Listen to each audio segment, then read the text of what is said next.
welcome to the show, and with Paul's lead over Ian, a narrow 3 games to 2 and just 4 games to go, Ian stands every chance of only losing the series 7-2. In the news this week, in Los Angeles, Michael Jackson reveals that he's still in love, and there's nothing his wife can do to stop him. Back home, Unipart unveil a new in-car attachment for taxi drivers, which will offer them unlimited conversation with someone of a like mind. And Tory Deputy Chairman John Maples, whose leaked memo caused so much embarrassment last week, denies that the government is becoming accident-prone. With Ian Hislop tonight, an actress and comedian who, since playing the role of a computer in Red Dwarf, has been inundated with love letters from Amstrads all over the country, Hattie Hayridge.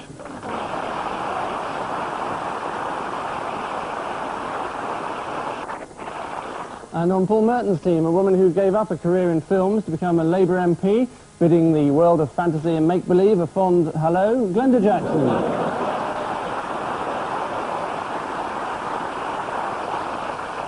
What could be better then than starting with round 1? Almost anything, you might think, and you'd probably be right. But round 1 it is. So Ian and Hattie, one man in his box for you. Okay, flat. Oh, blimey, somebody turned the heater down. Somebody siphoning out petrol, somebody else's car. Some old-age pensioner trying to keep warm around the cigarette end. Oh, Mrs. Clark looking out of the window and getting some toy boys in. Good idea. No. No. No? Must be the budget then. Yeah. Is that all your answer, or are you going to elaborate at all? Question? Is that on... Just wondered if you wanted to talk about the budget for any length of time, any time on a tradition of this I think programme. that's been done, hasn't it? Okay. You did a couple of... You can't beat that, can you, It's really? just going to be one-word answers. Right, okay, I get the idea. Budget, no money on drink. what else was in it? Glenda, I'm sure you opposed it, didn't you? Yes, on principle I opposed anything, but I didn't think that was about the budget. I thought that was the sort of safety measures for the suicide pact. I thought the guy was, you know, tuning in case anybody did actually decide to break it, and they were stocking up with petrol and drowning their sorrows. And those people weren't toy boys. I mean, that was MI5 and MI6 and anybody else gone in to do the cleaning up afterwards in case...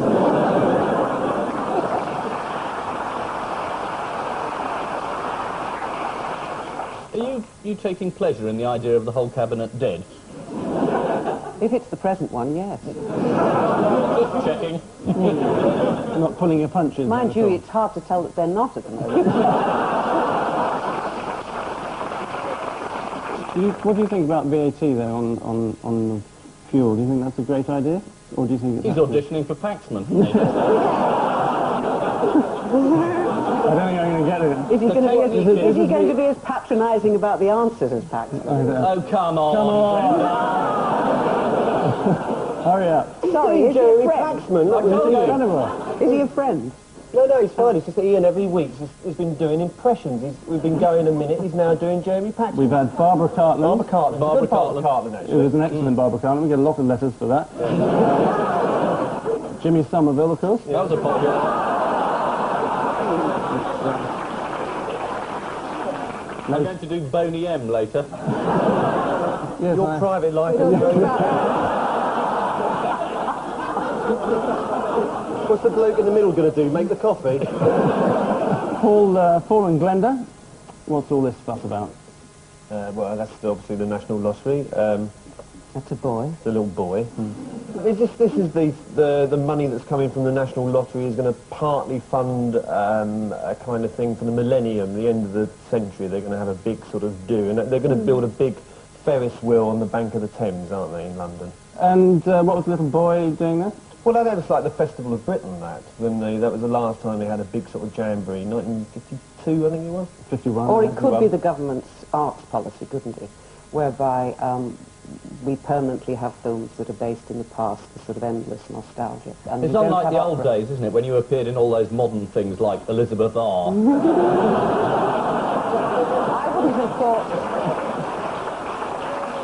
I wouldn't have thought you were old enough to have remembered that, but perhaps... If you don't watch out, I'll be doing an impression of you in a minute.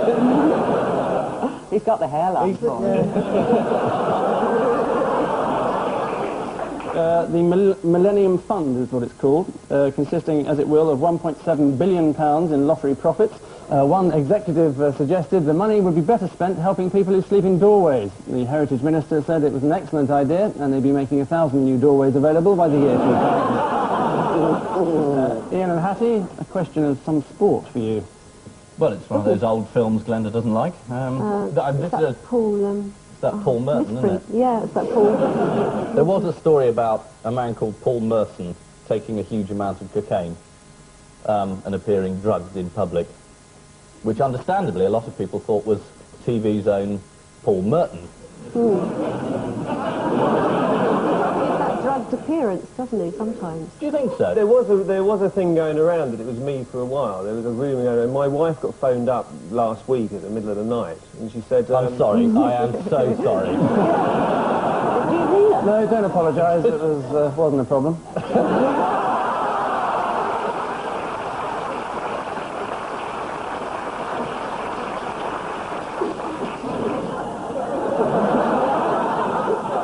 But it is, yes, the revelation of cocaine taking by Arsenal and England striker Paul Merson.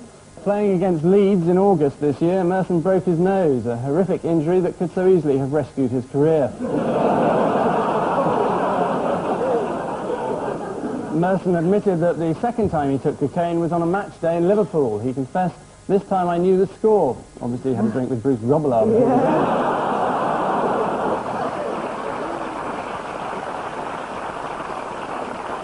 Paul and Glenda, put your hands together. The Pope's released a record, hasn't he? A CD, which is doing very well in some countries. #1. It's got a swinging beat. And the kids will love it as it reaches the top of the hit parade. You must be a DJ, are you, Paul? Yeah, it's called I Left My Heart with Some Franciscans.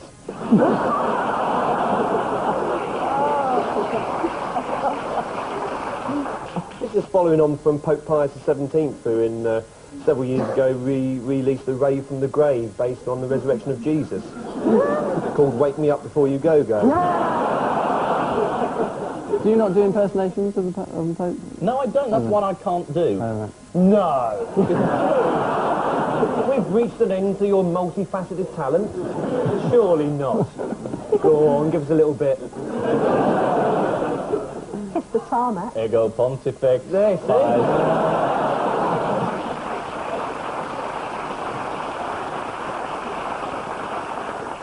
Yes, it is the Pope who's been tipped for the Christmas #1 slot after recording a single funkily entitled The Rosary.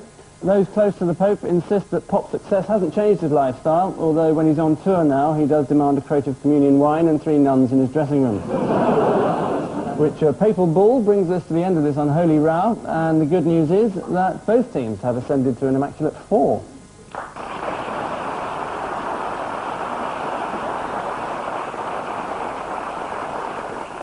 Coming up soon, News Night, but before that, the rest of this show, starting with the caption competition. Ian and Hattie, this will be yours.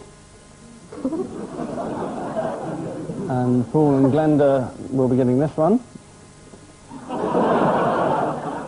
There's no change to round 2 this week. It's still completely different to every other week. As we introduce you to the sloganometer, £1 million worth of high-tech equipment has been installed on the National Lottery Live programme, but for less than 20 quid, our sloganometer shows you a selection of party conference slogans from down the years. All the panellists have to do is name the party which dreamt them up. Paul.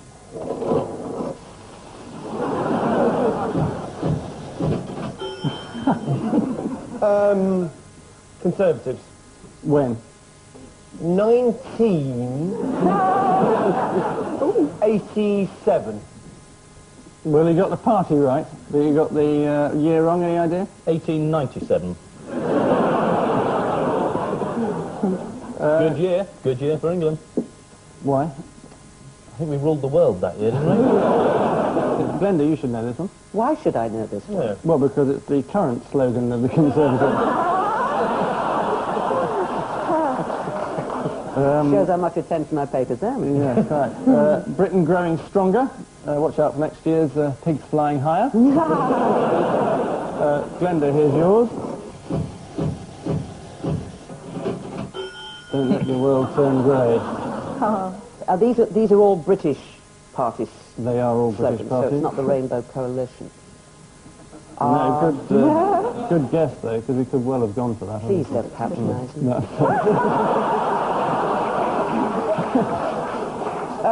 Well, Of course they're bloody British, you stupid woman.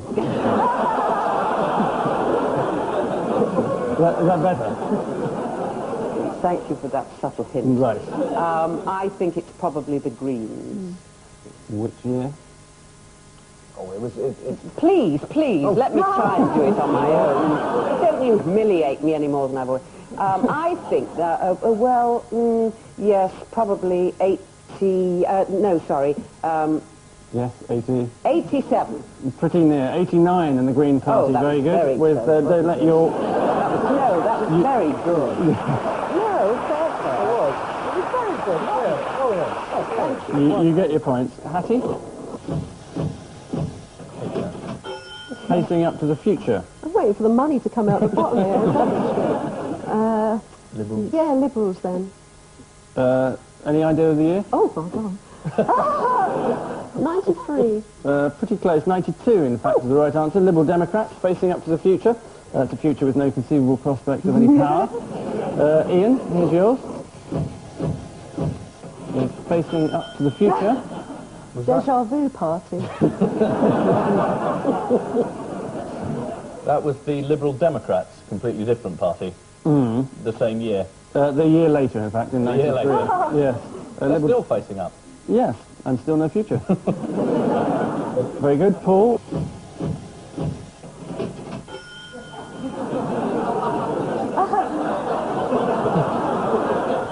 Labour, 1985. Sadly wrong, no. This year, Conservatives? 94 is right, but the party is the Liberal Democrats, with nothing to say for themselves. So fed up with facing the future, they face reality. And your last one, Glenda? Politics for life. Euthanasia party? Or Almost. Politics for life, not just for Christmas. I think you're confusing politics with puppies. Oh. But, Did the Spuck organisation have a I party? beg your pardon. yes, that's what I was going to say. Society for the... You were too slow. Can you patronise him some more, please? Could get I honestly don't know, but I expect you do, don't you? No, but I think it's along the lines of the Society for the Protection of the Unborn Child. interesting and completely wrong. It is in fact the Green Party from 1983 with Politics for Life. Hattie. Vote insanity, you know it makes sense. Monster raving loony party. Or Conservative? Yeah. Are they different? No. Oh. All the time, I'd say. I'd say they use that slogan the whole time, if it's them. It is them, but there is a specific year which you might get extra points for. Next year. It's one of the more surreal answers we've had on the programme. 1986. Is the wrong answer, 1982. And finally, Ian. Labour 85. Trafalgar Square, please. Sorry. No, pleasure. You're thinking of them changing the thing on the buses, aren't you? I am. Yeah, You're yeah. right. It's just like, woo. No, you can patronise me as well. It's all right. This has got to be a trick question. Blackpool, isn't it? I don't know. Well, that's a bit of a shame, because it was Labour in 1985 at Bournemouth. Obviously, It's a very good slogan, that. it is. Says it all, doesn't It's it? inspired, isn't it? Which devastatingly original sloganeering brings us forward together, serving the nation and putting people first to the end of this round. And Paul and Glenda are failing to find a new direction with 7, whilst Ian and Hattie are meeting the challenge with 9.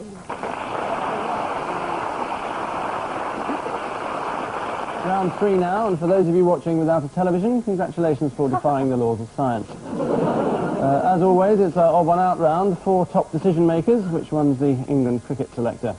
Paul, pick an odd one from.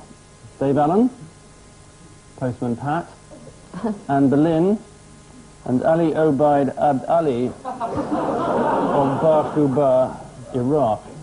Well, Ab Ali, Anne Boleyn, and Dave Allen, and Postman Pat all went on a package holiday together. and the four of them, they'd all got drunk in the Hawaiian ballroom, and they went back to Anne Boleyn's chalet, and they started playing a game of strip poker. And she was down to her pantyhose when Postman Pat said, "Blimey, is that the time? I've got to get up early in the morning." So he's the odd one out. He's the only one who's got to get up early in the morning. It is, of course, the right answer. It's about fingers, isn't it? Because Dave's got a missing finger, little finger there. Postman Pat's only got sort of 3 fingers. Anne Boleyn had more fingers than she needed. She had 6 or something on one hand. And I reckon what nationality was he? Iraqi? Iraqi, yeah, because he's the only one who's got a full complement of fingers on each hand. I think not. Oh, No. do please.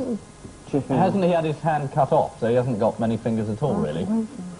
Very few. Yeah. Isn't he a victim of Quranic law? Absolutely Is right. it Anne Boleyn because she had more fingers than most of us? I mean, she had additional fingers. Yeah, and all the She other ones did. have got Yes. less. Yes, she did, although I think that's what Ian was hinting at. Well, he may have been hinting at it. You never came I was right out going and to said say, it. He never though, came did right he? out and said it at No, all. I was can going to see. say it. This is going to turn nasty. I'll give one each. That's very fair. That's a really excellent decision. Yeah, see, I think so, yeah. Patronise me. Stop. Anne Boleyn was very embarrassed by her 6th finger, which her detractors called the devil's finger. But on the plus side, no one could play boogie-woogie harpsichord quite like Anne. Glenda, your 4 international icons are Mahatma Gandhi, Madonna, Gulliver, and Elizabeth I. Or Ian. I think it's a better fit for Clive Anderson myself. Madonna, all 4 have had films made about them, but Madonna is the only one who played herself. All the others That's a good were. answer. Thank you. You're being patronising. If I agree with you, you mustn't always assume that I'm patronising. Oh no, you. quite. No. He was in that case, but Gandhi. Why? I reckon Gandhi's the only one that doesn't like being tied up. I don't know, allegedly. You've got to say that, don't you? Also incorrect. Oh. is it Well, he does. Gulliver's the odd one out. it's Madonna, because all the others abjured sex at some stage in their lives. And Madonna isn't terribly celibate, as far as I know. But when you're around.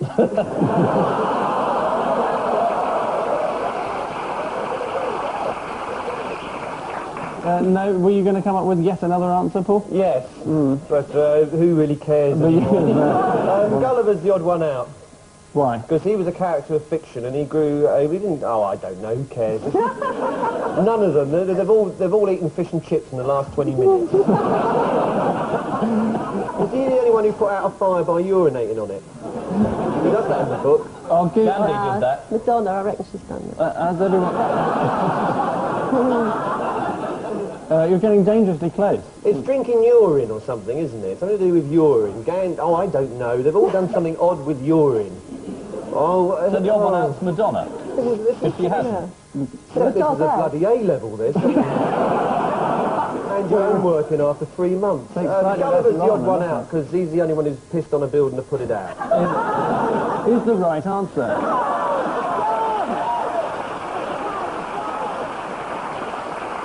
It says that all of them have consumed their own urine for medicinal purposes, except Gulliver, who used his urine to put out a fire in Lilliput. Enthusiasts of urine therapy say that it's a miracle cure-all that promotes well-being of the body and mind. And then they will probably gaga from drinking piss all their life. Madonna confessed recently that she peed in the shower to cure her athlete's foot, although which athlete she was in the shower with. Elizabeth I is reputed to have wiped her own urine over her face in an effort to alleviate the weeping smallpox sores that blistered there. Apart from that, she was one of the most charming dinner companions you could Hattie, your gorgeous quartet is as follows.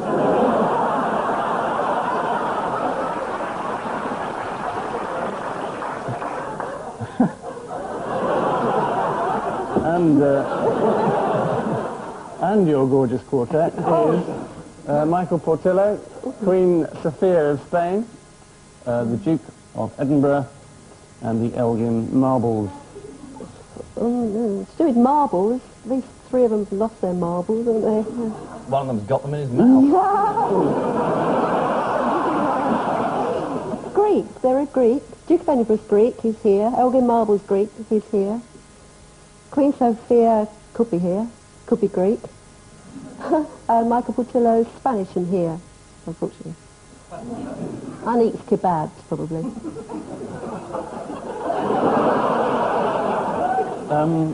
Michael Portillo, because he's not Greek, but he is here. They're all imports, but the others are Greek imports, and he's a Spanish import. It's true, and it's right. Well done.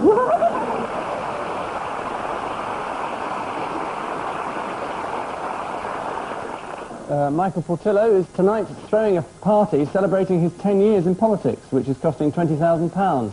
To pay for it, his fellow Conservative MPs clubbed together to ask 10 questions in the House of Commons. Ian, your four towering international figures are Hong Kong Governor Chris Patten, Gerry Adams, Lord Buckethead, and Nana Mouskouri.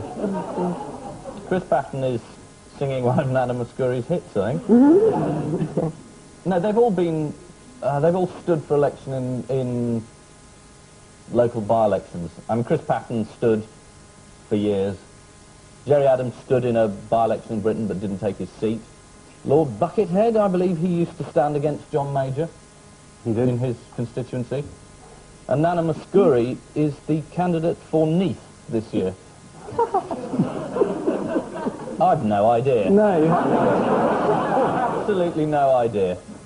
They've all been MPs. Yes. Someone help me out. This is going on forever. Yes, exactly. Glenda. So interesting. I didn't want to interrupt.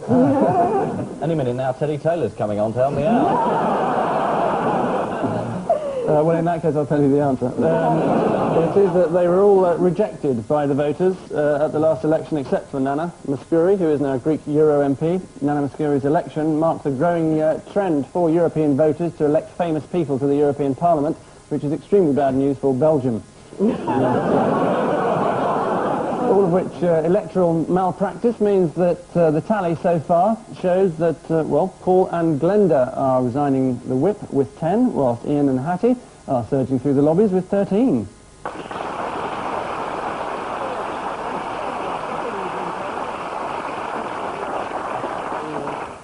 Our final missing words round is what we're now contractually obliged to play. This week's guest publication, from which one or two headlines may, or excitingly not, be taken, is the paper everyone's reading, the Ealing and Acton Gazette. Paul and Glenda lie last, so go first with I won't be a second what, says Lamont. Just washing me hands. Darling. I won't be a second just washing me hands. I won't be a second just washing me hands. The laugh's getting bigger every time. There's going to be a standing ovation soon. No. Second fiddle. How? It is the name of a person, not how, no. I won't be a second major. Hasseltine. It is not right. It could go on all night, I won't really. be a No, second- not how or Hasseltine. Heath is, in fact, the answer that we probably would have got if we'd sat around for a fortnight. Next, winner sat on what? Clean underpants. Thank you. No, Well, if Alex. that was clean underpants, it'd be a misprint there, wouldn't it?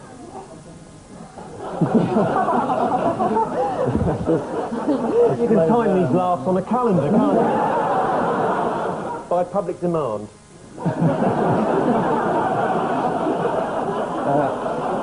Just washing me hands. Winner sat on a fortune, is what we were after.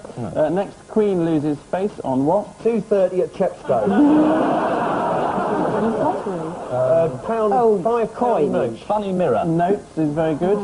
10 coins. Don't see your head off. I know, Holiday I know what photos. you're saying. Notes, coins. Thursday.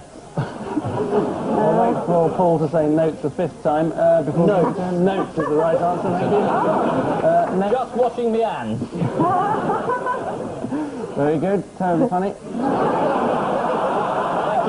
And lastly, Leisure Centre flasher wore what?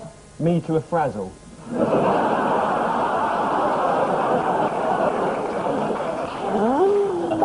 Plastic bag. Leisure Centre flasher wore a bobble hat. Doesn't actually say where he wore it, but that's Ealing for you. Or maybe Acton, that's how exciting it is. Right, Ian and Hattie, you're on. Virgin what? Angus Kiley. Virgin Boss's beard. Very irritating, that beard. Mary. Just an excuse for you to have a go at Richard Branson. Soldiers. No, Jive. Jibe the answer. Next, Royals to open what? Is it for Take That? At Wembley Arena, they're coming on doing a bit of breakdance. No, it's true, obviously, but it's not Prince the answer. Philip on the spoons. Alice Books is what we're after. Next, Loveless Gaza takes what to bed? Lager. Goalposts. TV is a rather sad answer. Who's that? Is that, yeah. Frank Boff again.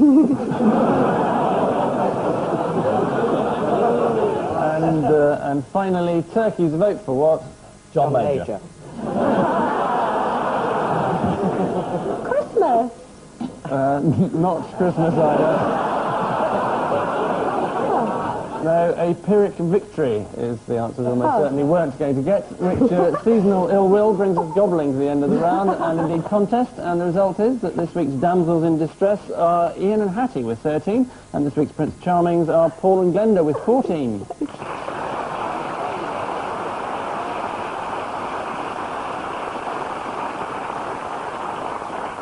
And so for our winners, a chance to take part in the National Lottery. For our losers, a chance to take part in the National Lottery TV show.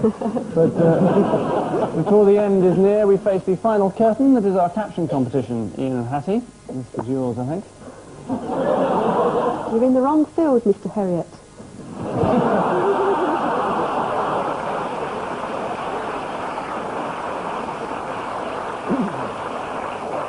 Paul and Glenda, this was yours, I think.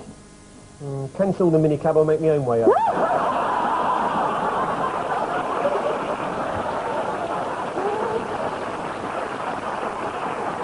On which, perfectly plausible note, we say thank you to our panellists, Ian Hislop and Hattie Hayridge, Paul Merton and Glenda Jackson. And I leave you with news of a sensation at Royal Ascot as a flea is spotted on the Queen's head. Bad news for Labour, as the man they hire to record Gordon Brown's shadow budget turns out to have a maths O-level.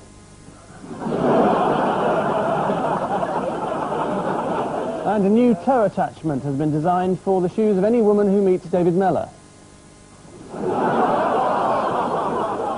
Good night.